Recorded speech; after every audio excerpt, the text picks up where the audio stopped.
它是法国空军至今仍保留着以此称号命名的部队。它是二战法国战绩最显著的一支空军部队，它诞生了法国空军历史上绝无仅有的苏联英雄主帅，它就是诺曼底涅曼飞行团。做视频不易，求观众老爷点个赞，小编跪谢。2017年9月1日，俄罗斯发行了一套名为《胜利之路》的系列邮票，邮票采用浅浮雕设计，再现了法国诺曼底涅曼航空兵团的飞行员及他们驾驶的战机。邮票右上方为航空兵团的团徽。这支飞行部队是1942年到1945年在苏德战场参加对德作战的自由法国独立歼击航空兵第一团，也是二战中法国战绩最显著的一支空军部队。至今在法国军事博物馆里还有一个自由法国主题馆，用极其丰富的史料向人们叙述着一个名为诺曼底涅曼飞行团的战史。这支法国志愿歼击航空兵团在二战期间远离家乡，在陌生的苏联境内为保卫苏联人民浴血奋战，共击落270余架德军战机。但可惜的是，二战后因世界形势的变化，他们志愿出国的伟大功绩在很长一段时间被刻意淡忘了。如今再次翻开沉重的历史资料，会发现在二战期间，同盟国之间的机组人员们相互挟持，在战场上不畏牺牲，英勇奋战。比如英国的波兰空军、中国的苏联援华航空队等等。在空前惨烈的苏德战争中，也有一支来自法兰西的空中雄鹰，遨游在苏联广阔的蓝天之中。他们就是诺曼底涅曼飞行团。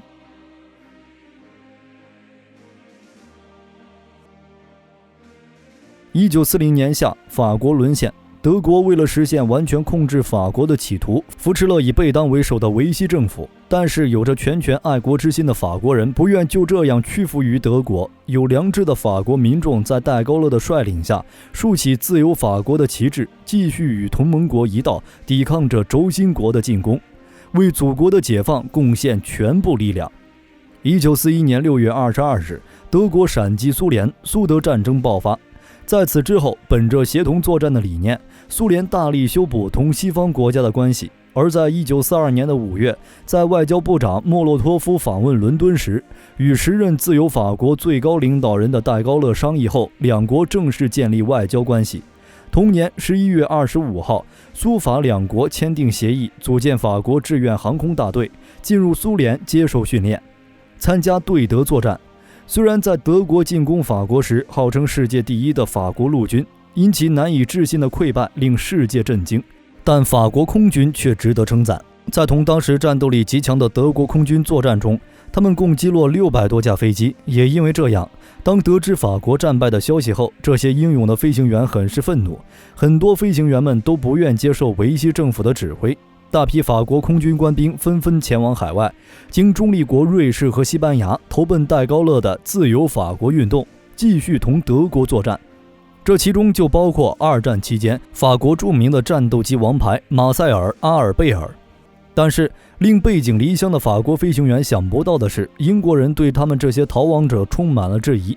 英国皇家空军司令休道丁元帅曾说：“我不知道这些高卢攻击会在天上攻击谁。”而且因为担心德国将法国舰队收归己用，英国不顾自由法国的反对，公然炸沉了数艘法国战列舰，导致1000多名水兵阵亡。此种出卖盟友的举动令法国人深感不满，但又无可奈何。而在戴高乐与苏联签订协议后，这些不满终于有了宣泄的地方，憋屈的法国飞行员终于得到了同德国作战的机会。出于安全考虑，法国飞行员在经过多国辗转后，才最终进入苏联境内。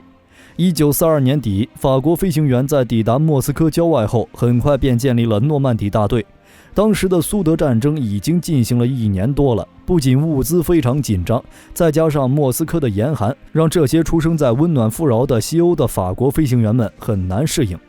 他们在艰苦的环境中经历了许多困难，比如苏联的寒冷几乎让空中的法国飞行员冻僵，苏联提供的雅克3歼击机座舱难以密封等，但他们还是依靠顽强的毅力，很快便掌握了飞机的操作。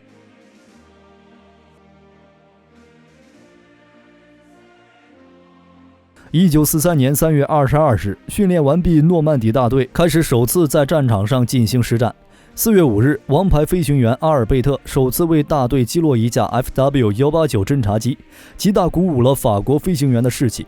而在随后整个1943年中，法国飞行员以1:4的战损比共击落近50架德国战机。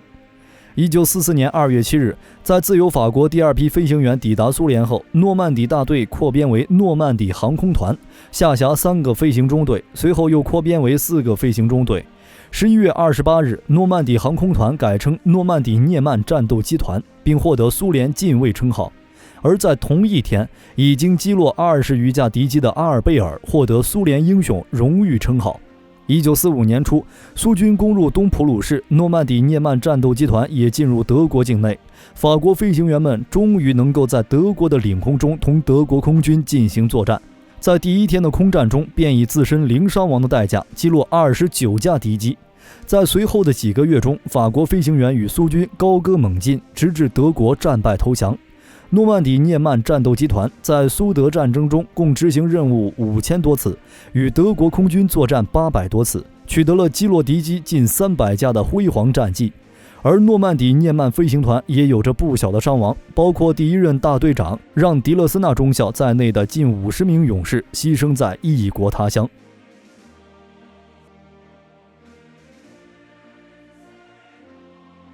战争胜利后，苏联政府授予诺曼底涅曼战斗机团红旗勋章和亚历山大涅夫斯基勋章，共有4名飞行员获得苏联英雄称号，80余名飞行员获得苏联勋章。法国政府授予该团荣誉团勋章、棕榈枝战斗十字勋章、解放十字勋章和军功奖章。而苏联政府为了表彰法国飞行员所做出的贡献，送给每人一架雅克3型战机，让他们直接飞回法国。1945年6月20日，诺曼底涅曼战斗机团驾驶着苏联战鹰降落在法国巴黎机场，回到了他们日思夜想的家园。在诺曼底涅曼航空团荣归巴黎后，法国政府将该团重新编组为法国空军第1战斗机联队，而那位历经磨难的2战王牌飞行员阿尔贝尔被任命为法国空军战斗机部队总监。马塞尔·阿尔贝尔也就此成为了法国空军历史上绝无仅有的苏联英雄主帅。为了纪念这支光荣的部队，此后诺曼底涅曼航空队便被一直保留在法国的战斗序列里。但后来因为世界形势的变化，法国空军同苏联空军并肩战斗的英勇事迹被人遗忘，直到很多年后，他们的光辉事迹才终于被世人所知。而在2010年庆祝卫国战争胜利65周年的红场阅兵式上，一支来自法国的空军部队吸引了全世界的目光，他们就是诺曼底涅曼航空队。本期视频就到这里，喜欢的朋友可以点赞、关注加评论，我们下期再见。